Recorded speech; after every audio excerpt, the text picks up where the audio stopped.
So hey guys, welcome back reincarnated as a slime season 4 episode number 6 के explanation के अंदर। अब देखो, इस एनिमे के पहले के 5 एपिसोड्स हमने ऑलरेडी कवर कर रखे हैं, तो अगर तुमने अभी तक उसे नहीं देखा है तो यार पहले तुम उसे देख लेना, एंड अगर देख रखा है तो आज स्टार्ट करते हैं इसके एक्सप्लेनेशन को बिना किसी देरी के। वेल, एपिसोड के स्टार्टिंग में हम देखते हैं यहाँ पे काउंसिल का सीन, और यहाँ पे जो अपना रिमरू होता है वो काफी गुस्से में होता है, एंड लिटरली उसने यहाँ पे अपने सामने वाले डेस्क को ना हवा में उछाल रखा होता है, जिसके बाद वो डेस्क आके नीचे गिरता है और अपना बंदा यहाँ पे खड़ा होता है और बोलता है, आखिरकार तुम लोगों को क्या लगता है, क्या तुम सब मुझे हल्के में ले रहे हो। एंड भाई, इसकी इस एक्सप्रेशंस को देख के ना जितने भी काउंसिल के मेंबर होते हैं उनकी फट के हाथ में आ चुकी होती है। मतलब ये पहली बार था जब रिमरू को इन लोगों ने ना इस तरीके से देखा था। फिर अपना रिमरू बोलता है, तुम लोगों को क्या लगता है हमारे जो लोग हैं वो तुम्हारे लिए नौकर की तरह काम करे, वो तुम्हारी गुलामी करे, क्या तुम सब यही चाहते हो? आखिरकार तुम लोगों के इस डिमांड का मतलब क्या है? और हम देखते हैं यहाँ पे काउंसिल के प्रपोजल को, जो कि उन्होंने रिमरू के सामने रखा था, जिसमें भाई सबसे पहला जो चीज था ना उसमें ये था कि जो यहाँ पे रिमरू के यहाँ पे ट्रेन चलती है, मतलब टेम्पेस्ट वाली, वो यहाँ पे ना पूरी तरीके से मैग्रिटन से लेके ना इनग्रेसिया तक चलनी चाहिए। मतलब कि पूरा का पूरा सफर वो ट्रेन कवर करेगी और जो भी उसका खर्च आएगा ना वो सबका सब टेम्पेस्ट उठाएगा। मतलब यहाँ पे इन लोगों को ना बस इसके मजे लेने होते हैं। और यहाँ पे जो दूसरा शर्त होता है वो ये होता है कि जो भी इनके पास आर्मरी है, मतलब हाई क्वालिटी की, वो सबका सब जो अपना टेम्पेस्ट है ना वही प्रोवाइड करेगा इन लोगों को, ताकि इनकी जो मिलिट्री है वो तैयार हो सके, और इसके भी जो एक्सपेंसेस या खर्च होंगे ना वो भी अपना टेम्पेस्ट ही उठाएगा। एंड वेल, जो इनकी थर्ड शर्त होती है वो होता है डंजन को लेके, क्योंकि जो यहाँ पे डंजन होता है टेम्पेस्ट के अंदर ना, इनके अकॉर्डिंग जो डंजन है ना वो यहाँ पे ह्यूमन का ट्रेजर है, तो इसके अकॉर्डिंग जो काउंसिल है ना उसका भी यहाँ पे उस पर हक बनता है, तो काउंसिल अब से उसे मैनेज किया करेगा। और जो फोर्थ वाला प्रपोजल है वो तो और घटिया है। मतलब इसके अकॉर्डिंग जो टेम्पेस्ट है उसको यहाँ पे ना एनुअली काउंसिल को एक फिक्स्ड अमाउंट देना पड़ेगा, मतलब अपनी मेंबरशिप को बचाने के लिए। लाइक यहाँ पे चल क्या रहा है, एंड ये बात अपने रिमरू को बिल्कुल भी पसंद नहीं आई हुई होती है। वो यहाँ पे अपने हाथ से उस पेज को फेंकता है और बोलता है, आखिरकार तुम लोग हमें ज्यादा हल्के में ले रहे हो क्या? एंड यही पे हम देखते हैं कुछ लोग जो बैठे हुए होते हैं, उसमें से एक बंदा बोलता है कि नहीं नहीं रिमरू समा, आपने शायद गलत समझा है, हमारा ये मकसद नहीं था, हम तो बस यहाँ पे ना आपसे अपने रिश्ते को अच्छा कर रहे थे। ये बोलता है, क्या तुम रिश्ते को इस तरीके से अच्छा करते हो? एंड सडनली रिमरू को रियलाइज होता है कि भाई उसने यहाँ पे कुछ गलत कर दिया है। I mean, उसने यहाँ पे ना गलत तरीके से इन पे गुस्सा दिखा दिया है, और वो बोलता है, मैं कितना बड़ा गधा हूँ, मुझे यहाँ पे ना ऐसा नहीं करना चाहिए था, मैं यहाँ पे ना ह्यूमंस के साथ रिलेशनशिप को बनाने आया हूँ, ना कि बिगाड़ने। वेल, मैंने जो करा अब क्या ही होगा। और तभी हम देखते हैं यहाँ पे राफेलिया को, और वो यहाँ पे बोलती है कि कोई बात नहीं रिमरू, तुमने कोई गलत काम नहीं करा है, बट हाँ एक बात और याद रखो, दरअसल यहाँ पे जितने भी लोग काउंसिल के अंदर बैठे हुए हैं ना, एक्चुअली इनका यहाँ पे ना मेंटल इंटरफेरेंस करा जा रहा है। और ये बोलता है, क्या आखिर ये कैसे हो सकता है? ये बोलता है कि हाँ, इनको यहाँ पे मेंटली इंटरफेयर करा गया है, मतलब इनके माइंड को कंट्रोल किया जा रहा है। और फिर अपना बंदा बोलता है कि तभी मैं समझू कि आखिरकार ये सब के सब लोग ना मेरे अगेंस्ट में कैसे खड़े हो गए हैं। फिर जो अपना यहाँ पे रिमरू होता है वो यहाँ पे चिटकी बजाता है, और भाई हम देखते हैं यहाँ पे जितने भी लोग यहाँ पे बैठे हुए होते हैं ना, सबका माइंड यहाँ पे सही हो जाता है, और वो लोग चिल्लाने लगते हैं कि आखिरकार यहाँ पे चल क्या रहा है। जो हमारी डिमांड है वो सच में बहुत ज्यादा गलत है, मतलब हमने यहाँ पे बहुत ही गलत डिमांड रखे हैं रिमरू समा के सामने, तो हमें अपने डिमांड्स को यहाँ पे वापस लेना चाहिए, और जो भी कुछ हमने यहाँ पे हाँ कहा है ना उसे हमें बदलना चाहिए। और फिर यहाँ पे लोग बोलते हैं, क्या तुम पागल हो गए हो क्या? मतलब अभी भी तुम लोगों ने यहाँ पे ये कहा था कि हम इसके फेवर में हैं, और अचानक से तुम लोग यहाँ पे अपने पक्ष को बदल रहे हो। विले बोलता है, मुझे नहीं पता। और इधर हम देखते हैं यहाँ पे अपने रिमरू को, और वो वापस से अपने कुर्सी पे बैठता है और बोलता है, मुझे ऐसा लगता है कि दरअसल जो काउंसिल है ना वो यहाँ पे वापस से अपने सेंस में आ चुकी है। तभी यहाँ पे सुना बोलती है, तो इसका मतलब ये है कि लोग यहाँ पे अभी तक मेंटल कंट्रोल के अंदर थे। तभी रिमरू बोलते हैं कि हाँ ऐसा ही कुछ मान लो। और इधर हम देखते हैं रिमरू को, और वो बोल रहे थे कि मेरे सामने जो भी लोग बैठे हुए हैं ना, मुझे ऐसा लग रहा है कि इनके दिमाग में अभी भी कोई ना कोई प्लान चल रहा है। तभी हम देखते हैं यहाँ पे अपने सोई को, और वो बोलता है, रिमरू समा यहाँ पे ना कुछ लोग आ रहे हैं, वो भी बहुत ही हैवी आर्मरी के साथ। और यहाँ पे हम देखते हैं भाई कुछ लोगों का ग्रुप यहाँ पे एंट्री लेता है, एंड वेल ये ग्रुप किसी और का नहीं बल्कि अपने प्रिंस का होता है। और ये बोलता है, मुझे माफ करना, दरअसल मुझे लगता है कि मैं यहाँ पे गलत टाइम पे एंट्री ले चुका हूँ। और यहाँ पे जो काउंसिल का हेड होता है वो बोलता है, अबे तू पागल है क्या? मतलब इस टाइम पे कौन आता है? तुझे समझ नहीं आ रहा कि यहाँ पे काउंसिल की मीटिंग चल रही है और तुम यहाँ पे उसके बीच में इंटरफेयर नहीं कर सकते। एंड भाई यहाँ पे अकेला नहीं होता है, इसके साथ एक पूरी की पूरी फौज टाइप की होती है, और यहाँ पे इन सबके ना हाथों में बहुत ही खतरनाक से वेपन्स होते हैं, और ये लोग यहाँ पे सीधे रिमरू के सामने आते हैं। और ये काउंसिल का जो प्रेसिडेंट होता है बोलता है, आखिरकार इसे यहाँ पे बुलाया किसने? मतलब कि प्रिंस का यहाँ पे क्या काम है? तब यहाँ पे काउंसिल के बीच में से ना एक बुढ़ा उठता है, और उसका नाम यहाँ पे गवान होता है। वो बोलता है, दरअसल मैंने यहाँ पे इन्हें बुलाया है। ये बोलता है, क्या? लेकिन क्यों? फिर ये बोलता है, दरअसल जो ये डेमन लॉर्ड है ना, मतलब रिमरू है, इसके अंदर ज्यादा चर्बी चढ़ गई है, मतलब इसे ऐसा लगता है कि हमें कंट्रोल कर पाएगा, ये जो बोलेगा हम वो करेंगे, बस मैंने इसलिए इन्हें यहाँ पे बुलाया है ना, ताकि ये लोग इसे कैद कर सके और यहाँ से उठा के लेके जा सके। फिर ये बोलता है, क्या तुम पागल हो गए हो क्या? सच में तुम यहाँ पे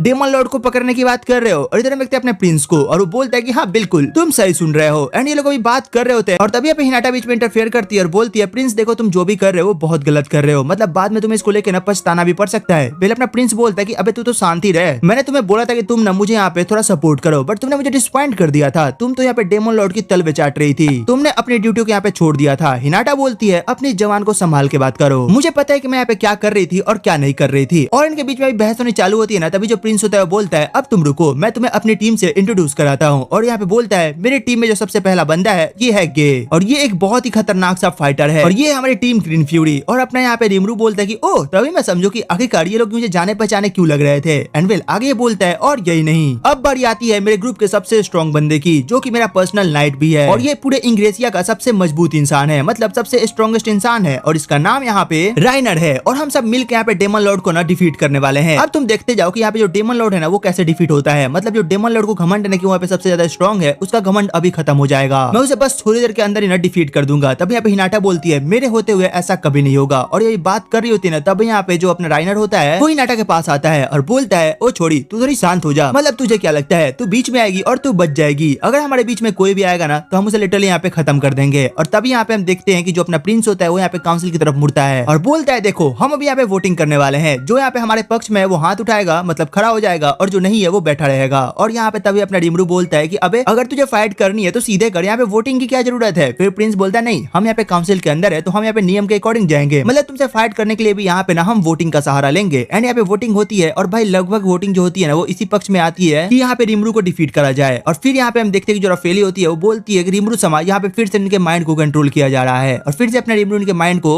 कंट्रोल से बाहर करता है। और यहाँ पे लोग बोलते हैं कि नहीं हमें अपने डिसीजन को चेंज करना है, हम यहाँ पे रिमरू समा को डिफीट नहीं करेंगे। अबे प्रिंस बोलता है अबे तुम लोग पागल हो क्या, तुम लोगों ने अभी अभी कहा कि हम यहाँ पे उसे डिफीट करेंगे और अपने कंट्रोल में ले लेंगे और अभी तुम लोग अपनी बात से पलट रहे हो। फिर ये बोलता है कि हाँ बिल्कुल हम ऐसा ही करेंगे। बट यही पे जो अपने ये बुढ़ा होता है ना, मतलब गबान होता है, ये बोलता है नहीं हम इसे डिफीट करेंगे। मतलब भाई ये लौंडा यहाँ पे ना लिटरली इसी फिराक में होता है कैसे भी यहाँ पे ना अपने रिमरू को टेक डाउन करे। विल तभी जो राइनर होता है वो भी बीच में आता है और बोलता है कि देखो चाहे कोई कुछ भी कहे हम तो यहाँ पे ना अभी डेमन लॉर्ड को टेक डाउन करने वाले हैं, मतलब रिमरू से फाइट करने वाले हैं। तभी हिनाटा बीच में आती है और बोलती है देख अगर तू फाइट करेगा ना तो फिर पहले तुझे मुझसे फाइट करना होगा और अगर तू मुझे हरा देगा फिर तू यहाँ पे रिमरू को डिफीट करेगा। तभी ये बंदा बोलता है तू मुझसे लड़ेगी, मतलब मैं यहाँ पे इंग्रेसिया का सबसे स्ट्रॉन्ग आदमी हूँ और तुझे ना मैं अपनी औरत बनाऊंगा। और ये यहाँ पे हिनाटा को ना बहुत भला बुरा बोल रहा होता है। हमें इसे भी पता नहीं कि भाई हिनाटा किस बला का नाम है। और इधर दूसरी तरफ हम देखते हैं भाई दूसरे बंदे को और ये बोलता है राइनर समा अगर आप यहाँ पे इसे फाइट करने वाले हो तो मुझे आप मौका दो, मैं यहाँ पे रिमरू को डिफीट करूंगा। रिमरू बोलते हैं दोनों पागल वागल हो गए हैं क्या, एक बंदा हिनाटा से टक्कर ले रहा है और एक मुझे मारने आ रहा है। तभी रिमरू बोलने वाला होता है कि ठीक है मैं तुमसे फाइट नहीं करूंगा बल्कि ना यहाँ पे बेनी मारू करेगा। और तभी यहाँ पे एंट्री हो जाती है अपने सोना की। ये बोलती है नहीं यहाँ पे इसे फाइट मैं करूंगी। और भाई यहाँ पे सोना आगे निकल चुकी होती है और यहाँ पे जो अपनी हिनाटा होती है वो यहाँ पे फाइट स्टार्ट करती है राइनर से। बट भाई ये फाइट बहुत जल्दी खत्म होता है। आई मीन अपना राइनर हिनाटा पे अटैक करता है और हिनाटा उसको बस एक ही बार में पटक के ना उसका काम तमाम कर देती है और बोलती है कि अब अपने पैरों पे खड़ा हो जा, तू जो बोल रहा था मेरे को अब बोल के दिखा। एंड इधर हम देखते हैं अपनी सुना को और ये भी यहाँ पे इस बंदे को पूरी तरीके से डिफीट कर चुकी होती है और यहाँ पे लिटरली इसे नंगा कर चुकी होती है और इनको विश्वास नहीं होता कि दरअसल हिनाटा और इन्होंने मिलकर ना इन्हें डिफीट कर दिया है और इसे नंगा तक कर दिया है। एंड यहाँ पे जो राइनर होता है वो लिटरली यहाँ पे हिनाटा से माफी मांगने लगता है कि मुझे माफ करो, मतलब ना मुझे पता है कि तुम बहुत स्ट्रॉन्ग हो, मैं तुमसे नहीं जीत पाऊंगा वगैरह वगैरह। और यहाँ पे सब देख के प्रिंस की हालत खराब की भाई ये लोग तो स्ट्रॉन्गेस्ट बंदे थे ना, आखिरकार ये लोग इतनी आसानी से कैसे डिफीट हो गए, इन लोगों ने तो अभी तक इस पे अटैक भी नहीं करा है, तब भी इनकी टाइट फिस हो गई है। एंड वेल इधर हम देखते हैं अभी लोग बात कर रहे होते हैं तभी यहाँ पे रिमरू आगे आता है और बोलता है प्रिंस तुम कुछ कह रहे थे ना। एंड तभी हम देखते हैं यहाँ पे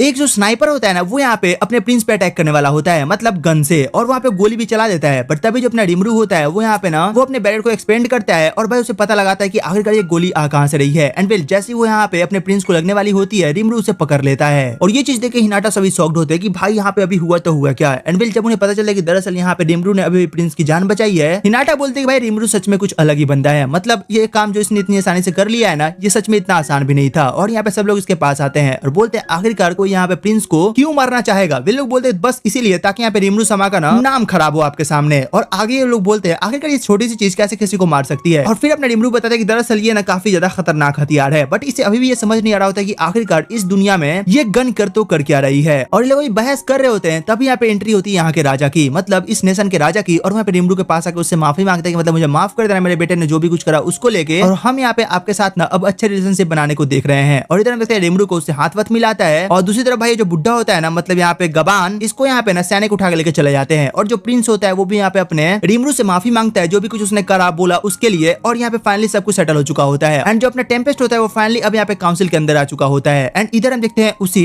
एसेसन को जिसने यहाँ पे ना अपने प्रिंस पे गोली चलाई थी और वो वहीं पे बैठी हुई होती है अभी भी, और वो बोलती है पता नहीं क्यों बट मुझे अभी भी ना प्रिंस की प्रेजेंस फील हो रही है, तो क्या मुझे एक और गोली चलानी चाहिए। तभी यहाँ पे सोई की एंट्री होती है और वो बोलता है तुम्हें क्या लगा था तुम यहाँ पे रिमरू समा के होते हुए प्रिंस को मार दोगी, क्या तुम इतनी चालाक हो, और अगर तुमने ऐसा करा भी तो तुम यहाँ पे बैठी क्यों रही। एंड वेल इसी के साथ ये एपिसोड यहाँ पे खत्म हो जाता है। तो तुमको बताना तुम्हें एपिसोड कैसा लगा, इसकी एक्सप्लेनेशन कैसी लगी, एंड अगर अच्छी लगी हो तो यार एक लाइक सब्सक्राइब करना मत भूलना। वेल तो चलो फिर मिलते हैं एक और नई वीडियो एक और एक्सप्लेनेशन के साथ। तब तक के लिए टेक केयर, गुड बाय।